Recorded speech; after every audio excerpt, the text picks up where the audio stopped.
The police pounding on my door at midnight was the last thing I expected. Not in this sleepy lakeside community where the loudest thing at night is usually the wind rattling the pine branches against my old cabin windows. But there I was blinking in the harsh blue-red lights, half awake in pajamas, when I realized what was happening. My new life was about to get flipped upside down by a woman who had no idea just how badly she'd miscalculated. She stood out there like she owned the place, Linda Morrison, our legendary HOA president, waving to the cops with this smug little grin. Sure she'd caught a criminal in the act, certain she'd be praised for her community heroics. And let me tell you, when the truth finally hit her, she froze up so fast I thought she'd pass out right there on my deck. You ever seen someone's entire world collapse in a single moment? That's what karma looks like, live and unfiltered. So let me back up a sec.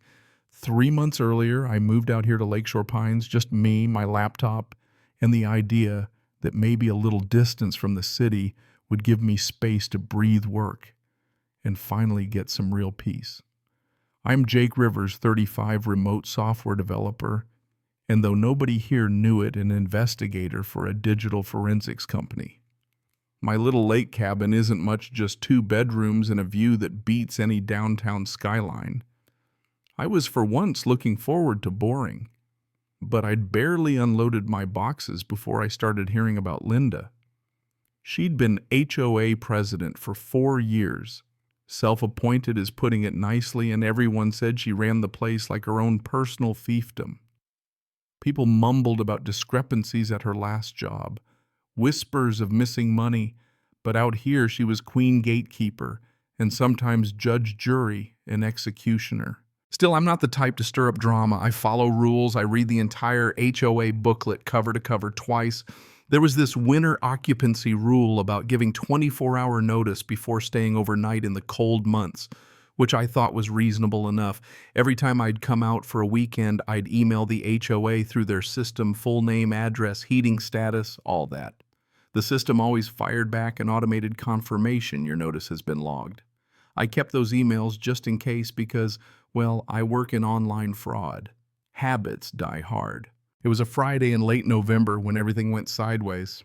I'd planned to hunker down for the weekend code by the fire, maybe get pizza delivered.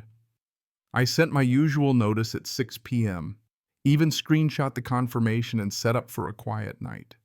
Outside, the lake was misty, the kind of scene that makes you think maybe moving was the right call. I had no idea Linda was already on her security walk, which as it turns out wasn't about security at all. Later, I'd find out exactly what she did next. At 11:30 p.m., Linda used her master key to let herself into the HOA office. Yeah, she'd given herself admin access, no oversight.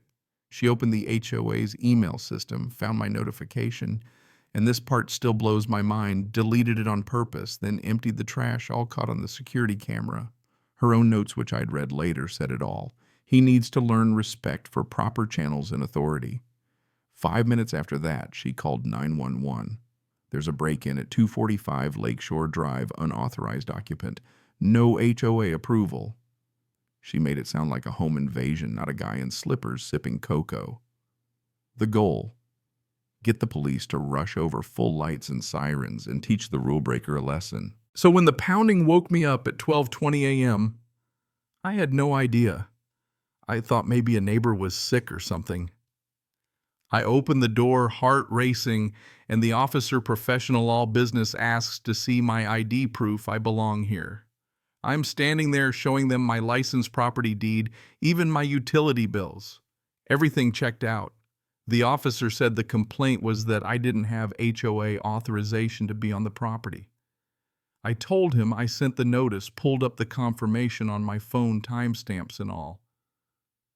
That's when Linda came striding over from across the street, practically glowing with self-importance. She declared in front of the cops that the HOA had no record of my notice. Now, you know that feeling when you just know someone's lying, but they're so sure of themselves you start second-guessing. That was me for half a second. But then I noticed the little cracks. Linda's voice just a shade too bright, her hands fidgeting behind her back. When the officer asked to see her HOA inbox, she handed over her phone and surprised no email from me. Weird how emails just disappear sometimes, right? I said, slow and careful. For the first time, she blinked, her smile twitching. Once the officers left, after confirming I was the legal owner and everything was in order, Linda tried to reassert control. Proper procedures must be followed in the future, she said, as if she hadn't just orchestrated a midnight police raid. I nodded politely, then, just loud enough for her to hear, added, "You know, officer, I work in digital forensics, servers, keep backup logs even for deleted emails." Linda's face dropped like a brick. She realized right then she'd poked the wrong bear. Next morning, she kicked her campaign up a notch. A community-wide email went out, security incident resolved, unauthorized occupancy, addressed reminder to follow procedures. She posted photos of the police cars outside my house on the HOA social feed. Neighbors thanked her for her vigilance. She painted herself as the community savior, and honestly, it worked on most of them. But I started asking questions and cracks started to show. My neighbor Tom, for instance, he'd had his pool permit rejected 3 times for procedural errors, even though he had all the paperwork. Sarah across the street fined with $800 for her kid's basketball hoop, even after getting Linda's written okay. Mike, 2 doors down, was in a 2-year battle over solar panels, always missing some approval. Linda claimed he'd never requested despite receipts. The pattern was clear. Linda was deleting emails and approvals, then turning around and fining or harassing anyone who didn't fall in line. So I did what I do best, I dug. I checked the HOA server logs because, spoiler, she'd never bothered to hide the audit trails, and every deletion matched her nightly security walks. In 18 months, 47 resident emails gone, always after 11 p.m., always from the families she'd targeted. This wasn't a technical glitch. It was systematic fraud. To nail it down, I ran a little test, sent a new notification for the next weekend, set up automated screenshots and backups. Sure enough, my email vanished from the HOA system overnight, but not from my personal copies or the server logs. I even emailed Linda asking for clarification on the notification process, and she responded on record that all approvals must go directly through her personally. It was a legal slam dunk. Former residents who'd quietly left started sharing their stories. The Martinez family, driven out by constant fines and threats. The Ahmed family, Linda had called the cops on them 6 times in 3 months, always citing procedural issues. Even racial harassment came up.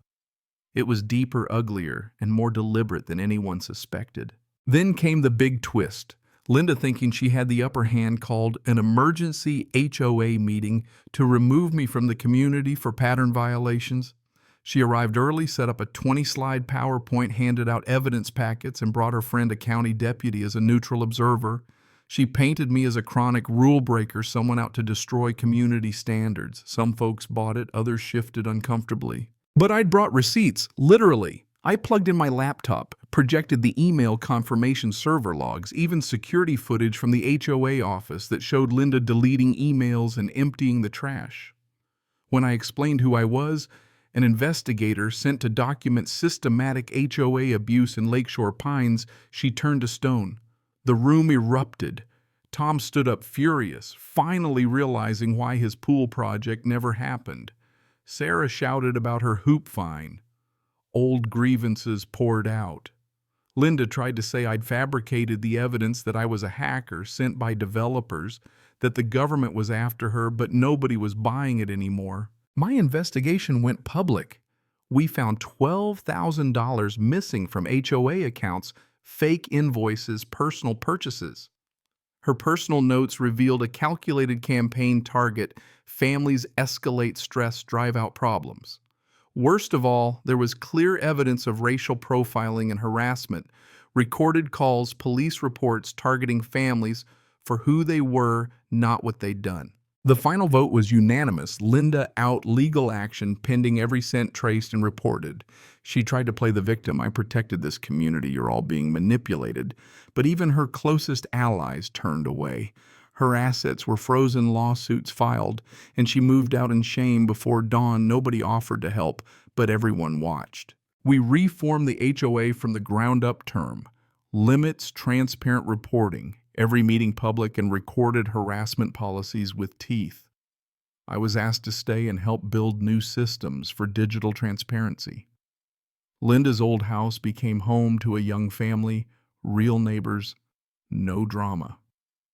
6 months later, I'm sitting on my dock, beer in hand, watching kids play where Linda used to patrol, finally at peace. And here's the thing, is sometimes the people who claim to protect us are the ones we need to watch out for most. Linda called the cops on me for sleeping in my own house, but in the end, she was the one exposed.